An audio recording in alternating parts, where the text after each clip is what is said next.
യേശു കുരിശിൽ നിങ്ങളുടെ പാപങ്ങളെല്ലാം ക്ഷമിച്ചില്ലേ? പിന്നെ നിങ്ങൾ എങ്ങനെയാണ് പാപികളാകുന്നത്? പിന്നെ നിങ്ങൾ എന്തിനാണ് ഈ കുമ്പസാരിക്കുന്നത്? ഇതെല്ലാം ശുദ്ധ തട്ടിപ്പാ. യേശു ക്രിസ്തു വിശ്വാസികളുടെ പാപങ്ങൾ അഡ്വാൻസ് ആയിട്ട് ക്ഷമിച്ചു എന്ന് പറയുന്നത് പ്രൊട്ടസ്റ്റൻ്റ് തിയോളജിയാണ്. അത് ബൈബിളിന് വിരുദ്ധമാണ്.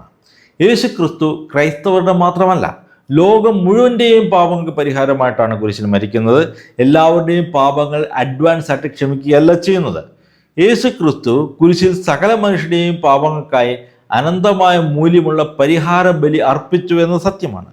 എന്നാൽ ഈ പാപമോചനം എന്നത് ഒരു വ്യക്തിയുടെ ജീവിതത്തിൽ ഓട്ടോമാറ്റിക്കലി അപ്ലൈ ചെയ്യപ്പെടുന്ന ഒന്നല്ല.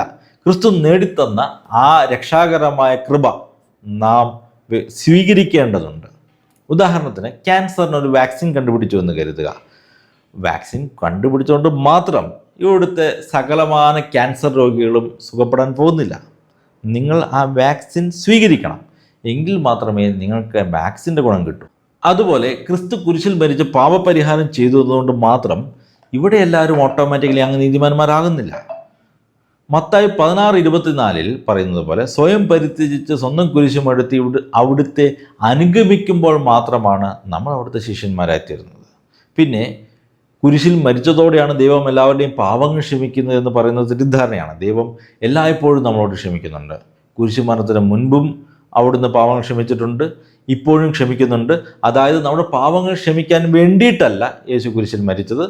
ദൈവത്തിന് യേശു കുരിശിൽ മരിച്ചാൽ മാത്രമേ പാപങ്ങൾ ക്ഷമിക്കാൻ കഴിയൂ എന്ന രീതിയിൽ പറയുന്നത് ശരിയല്ല. കാരണം ദൈവം പഴയ നിയമകാലത്ത് പാപം ക്ഷമിച്ചിരുന്നു. കുരിശിലെ ബലിയിലൂടെ ക്രിസ്തു നമുക്ക് പാപക്ഷമ നൽകുക മാത്രമല്ല, പാപത്തിൻ്റെയും മരണത്തിൻ്റെയും അടിമത്തത്തിൽ നിന്ന് നമ്മെ എന്നേക്കുമായി മോചിപ്പിക്കുകയാണ് ചെയ്യുന്നത്. ദൈവം നമ്മുടെ പാപങ്ങൾ ക്ഷമിക്കുന്നു എന്നതുകൊണ്ട് നമ്മളുടെ പ്രവൃത്തികൾ, നമ്മൾ ചെയ്ത പ്രവൃത്തികൾ ഇല്ലാതാകുന്നില്ല, പ്രവൃത്തികളുടെ ഫലങ്ങളും ഇല്ലാതാകുന്നില്ല.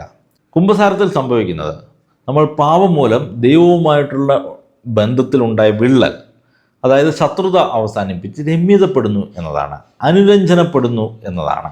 ഉദാഹരണത്തിന്, ഞാൻ നിങ്ങളുടെ കയ്യിൽ നിന്നും 1,00,000 രൂപ മോഷ്ടിക്കുന്നു എന്ന് കരുതുക. ആ നിമിഷം ഞാൻ നിങ്ങളുടെ ശത്രുവായി മാറുന്നു. പിന്നീട് ഞാൻ വന്ന് നിങ്ങളോട് എൻ്റെ തെറ്റ് ഏറ്റുപറഞ്ഞ് നിങ്ങളോട് അനുരഞ്ജനപ്പെടുന്നു. നിങ്ങൾ എന്നോട് ക്ഷമിക്കുന്നു എന്നും കരുതുക. നിങ്ങൾ എന്നോട് ക്ഷമിച്ചു എന്നതുകൊണ്ട് മാത്രം ഞാൻ ചെയ്ത പ്രവൃത്തി ഇല്ലാതാകുന്നില്ല. മാത്രമല്ല, നിങ്ങളുടെ കയ്യിൽ നിന്നും എടുത്ത ആ 1,00,000 രൂപ ഞാൻ ഇപ്പോഴും നിങ്ങൾക്ക് കടപ്പെട്ടിരിക്കുകയാണ്. സമാനമായ രീതിയിൽ നമ്മൾ പാപം ചെയ്യുമ്പോൾ ദൈവവുമായുള്ള സൗഹൃദം തിരികെയും ശത്രുതയിലാകുകയും ചെയ്യുന്നു.